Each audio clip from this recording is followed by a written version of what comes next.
शहजादी Aurelia, जिसके बाल सोने की तरह चमकदार और आंखें गर्मियों के आसमान के रंग की थी, परियों की कहानियों की अनमा जिस्म तस्वीर थी।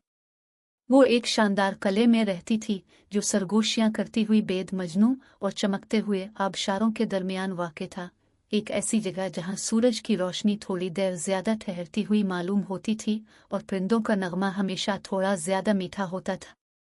ओरिलिया, ताहम, अपने अर्द गिर्द की दिल फरेब दुनिया से एक अजीब सी लाताल्लुकी महसूस करती थी। जबकि दरबारी इसकी खूबसूरती के गिन गाते थे और पड़ोसी रियासतों के शहजादे इसका हाथ मांगने आते थे, वो अक्सर अकेले में उदास हो जाती थी, जिससे वो आबशार की तरफ चली जाती थी। इन सब के बावजूद वो हर किसी के साथ खुशी से मिलती थी। एक दिन वो खुद को बहुत अकेला महसूस करके उदास थी। एक सुनहरी दावतनामा एक से पैर पहुंचा जिसमें शहजादी ओरिलिया को पड़ोसी किले में एक अजीम अलशान बाल में शिरकत की दावत दी गई। जब इसने चमकते हुए आईने में अपनी अक्स देखा तो उसके अंदर एक जज्बा करवट ली गया।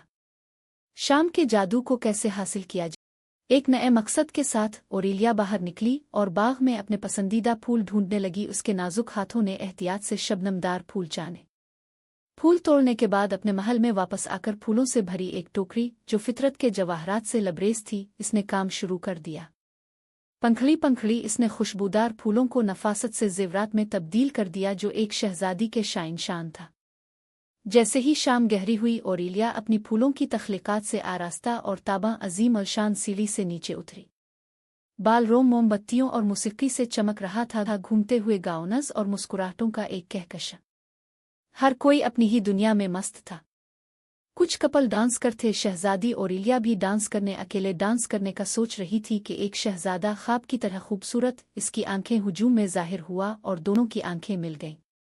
ऐसा मालूम हुआ जैसे वक्त थम गया हो जब वो कामिल हम आहंगी से एक साथ घूमे। उनकी हंसी मुसिक्की में मिल गई एक खामोश वदा जो उनके दरमियान रस की जुबान में सरगोशी कर रहा था।